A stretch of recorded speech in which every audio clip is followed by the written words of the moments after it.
안면거상술.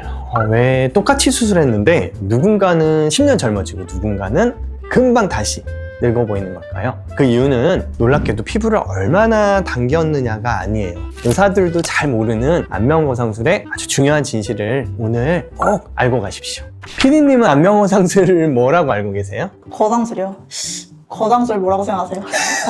리프팅 끝판왕? 네. 잘 알고 계셔요. 그거 그냥 피부만 쫙 당기는 거라고 그러던데. 맞아요. 리프팅 끝판왕 맞는데 그냥 피부를 막 당기는 그건 아니에요. 왜냐하면 우리가 노화라는 거는 단순히 피부만 처지는 게 아니죠. 피부뿐만 아니라 지방도 내려오고 인대 그리고 스마스층 근육까지 다 내려오고 심지어 골격도 변하니까. 거기다가 우리가 이제 간과하고 있지만 사실은 세포까지도 노화가 되는 게 사실은 노화 과정이거든요. 그래서 이 모든 거를 다 우리가 리프팅을 해줘야지 그냥 피부만 당긴다. 그 얘기는 아파트를 짓는데 막 벽지만 다시 싹 발라놓고 새 아파트라고 얘기하는 거랑 똑같다. 제가 안면거상술은 고객님들한테 아파트 재건축한다 이렇게 생각하시라 그래요. 재건축 보통 몇 년이면 해요 우리나라? 20년? 아니에요? 20년 한 넘게? 40년? 아직 그렇게 안 살아서 모르시죠? 보통 아파트 재건축을 한 50년이면 이제 좀 들어가잖아요. 그래서 제가 아파트도 50년 재건축하니까 얼굴도 한 50년 되셨으니까 이제 재건축해야 합니다 라고 말씀을 드리기도 해요. 거기에 빗대서. 근데 처음에 피부를 당기기 시작한 게 안면거상술의 시작인 건 맞아요. 리프팅학 교과서를 보면요. 이거 사실 제가 쓴 건데 거기에 이제 안면거상술의 역사가 있어요. 안면거상술은 피부만 처음에는 당겼어요. 껍데기만 살짝 당겼어요. 그게 이제 처음에 안면거상의 시초였고 그러다 보니까 계속 금방 처지는 거예요. 금방 늘어나고. 그래서 그 다음에 보니까 안에 근막층들이 있더라고요. 그래서 스마스층을 당기기 시작했죠. 그게 이제 진정한 의미에서 1세대 안면거상술. 드디어 이제 안면거상술이라고 이제 부를 수 있을 만한 가치를 지닌 수술이 된 거예요. 근데 자꾸 재발을 하는 거예요. 왜 재발하나 봤더니 이게 무거워. 이런데 살이 많으니까 무겁지. 무거워서 자꾸 처지니까 자꾸 재발을 하길래 그럼 요 지방을 적극적으로 제거를 해서 재발을 좀 늦추자. 그렇게 해서 나온 게 이제 달걀거상술. 그랬는데 결국은 우리 얼굴에서 노화가 진행되는 걸 보니까 근본적으로는 세포가 이거 완전 망가지고 늙어버린 거예요. 겉에만 당겨놔봐야 별로 오래 못 가더라. 그래서 거기서 나온 게 이제 드디어 세포 리프팅. 세포 단위에서부터 리프팅을 하자. 그게 이제 2세대 안면거상술 포레스트 거상술이에요. 포레스트. 진짜 마침 나무가 있어. 근데 세포가 주름이랑 노화랑은 상관없지 않아요? 그지. 맞아요. 그 말도 어느 정도는 일리가 있어요. 우리가 보통 노화라 그러면 많이 웃어서 막 생긴 주름들, 표정 많이 지어서 생긴 주름들, 살이 많아갖고 막 처진, 내려오고 뭐 이런 걸 생각하니까 중력에 의한 노화 이런 걸 생각하는데 사실 세포 단위 자체에서의 노화가 되게 중요해요. 왜냐면 우리가 이제 결국 나이 들어가면서 처지고 막 주름 생기고 탄력이 떨어지는 그 과정은 콜라겐이 이제 생성이 감소되는 세포가 재생되는 그런 능력이 떨어지는 것과 관련이 있죠. 그래서 아까 집에 비유를 했으니까 재건축 얘기했으니까 또 집에 비유를 하자면 피부를 개선하는 건 이제 인테리어하고 다시 벽지 바르고 이런 거라고 생각을 한다면 얼굴 근육 당기고 스마스를 당기는 거는 건물에 이제 기둥을 새로 세우는 작업이라고 생각할 수 있고요. 세포가 노화가 됐다는 얘기는 시멘트랑 철근 콘크리트 들어갔잖아요. 이런 것들이 막 부식돼 갖고 막 부서져 벽돌이 막 깨져 있고 막 이런 부실공사 같은 상황인 거죠. 그런 상황에서 뭐 벽지 바르고 기둥을 새로 세운다는 거는 사실 되게 위험한 거잖아요. 그래서 근본적으로 세포가 재생되고 세포 노화를 좀 예방하는 거는 중요한 부분이에요. 그러면 얼굴은 콘크리트나 시멘트가 아니잖아요. 세포를 갈아치울 수가 없는데 어떻게 해야 돼요? 세포가 그치, 다시 태어나야 되는데 맞아요. 세포는 갈아엎을 수가 없기 때문에 제가 아까 말씀드린 그 2세대 안면거상술의 그 개념은 세포 재건, 세포 자체를 리프팅하자는 그런 개념이에요. 그러기 위해서는 세포를 다른 세포로 교환할 수는 없으니까 세포를 건강하게 이제 바꿔줘야죠.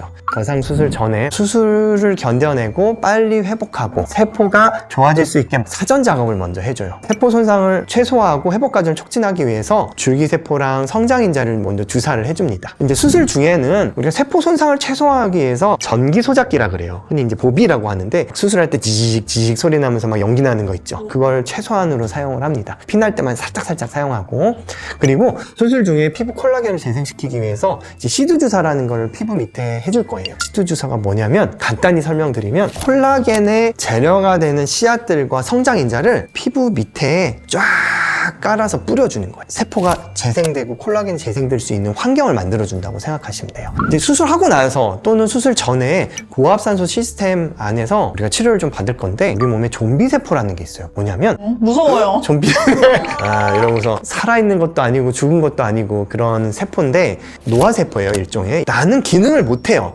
제대로 기능을 못하면서 주변에 정상적으로 기능을 하던 애들을 자기처럼 만들어버려요. 좀비처럼. 그래서 좀비세포예요.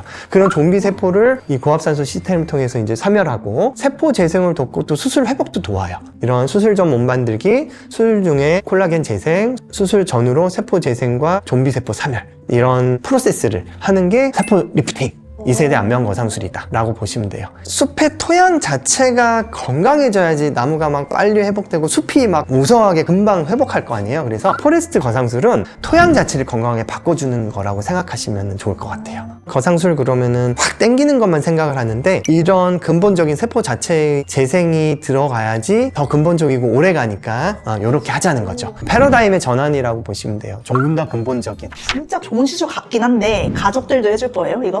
솔직히 아니 진짜 우리끼리만 맞아. 이거 안 넣을게요. 아니 정말 저희 어머니는 한 10몇 년 전에 저한테 거상술을 받으셨어요. 거의 한 20년 전에. 근데 연세가 좀 있으시니까 또 해달라고 그러셔서 올 여름에 제가 해드리기로 했고 장모님도 자꾸 해달라고 그러셔서 해드릴 거예요. 진짜로? 근데 돈을 못 받아.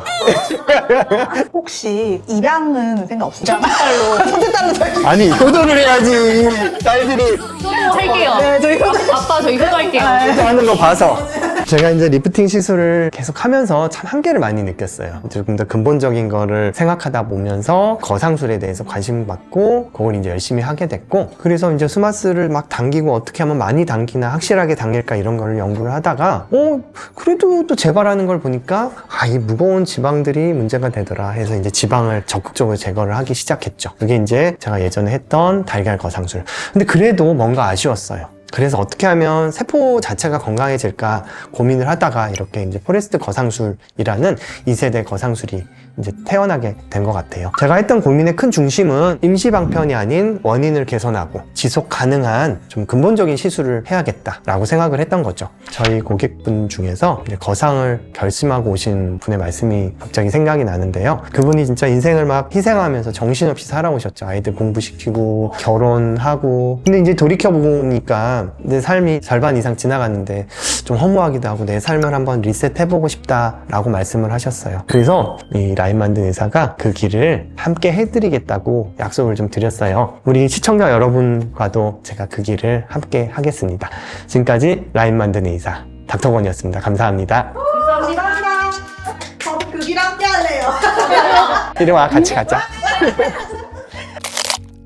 이런 질문들 많이 하셨어요. 거상술 하고 나면 얼마나 가요? 이렇게 이제 노화 과정이 진행된다고 봤을 때 거상술은 10년, 20년을 돌아간다고 생각을 하시면 돼요.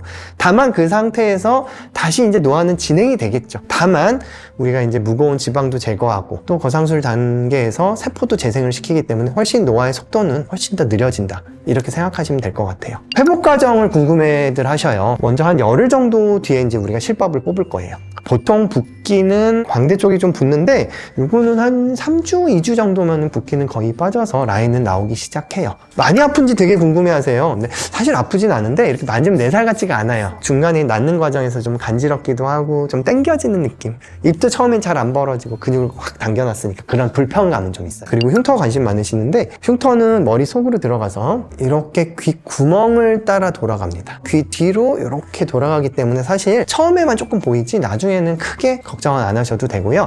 다만 이제 켈로이드 체질이신 분들은 가끔가다 조금 올라올 수 있어요. 그런 거는 저희가 한 1년 정도 계속 케어해드리니까 크게 걱정하지 않으셔도 된다. 해준다고요? 우와. 왜 해줘요? 저 좋다. 왜? 아니, 왜 해준다고 따지는 분은 제가 처음이라. 그 혹시 미니 거상은 좀 어떤가요? 미니 거상도 이제 관심들이 많으신데 사실 미니 거상하고 우리 전체 거상을 똑같게 볼 수는 없어요. 미니 거상은 머릿속 관자 쪽으로 절개해서 이쪽에서 당겨주거나 또는 귓구멍에서 귓볼 쪽에서 당겨서 턱선 라인만 개선하는 그런 거상들을 말을 하는데 미니 거상은 근육층을 당기는 게 한계가 있기 때문에 아무래도 효과에 한계가 좀 있고 또 너무 이렇게 당겨주면은 이 귀 앞이 울어요, 피부가. 그래서 결국은 여기를 절개를 해야 되는 그런 상황들이 있어서 내가 많이 차졌다. 팔자주름도 있고 입꼬리도 차지고 목도 주름이 있는데 미니거상?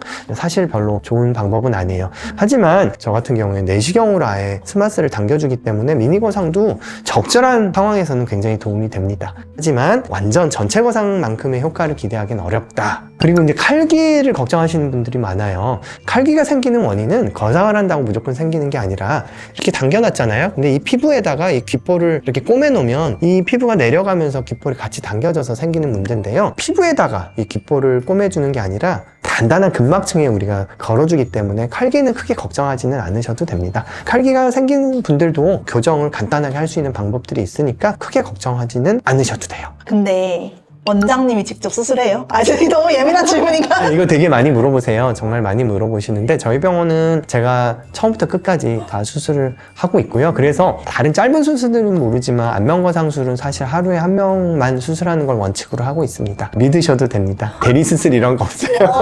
사실 그 단어 쓰기가 좀 그랬는데. 제가 다 하고 있어요.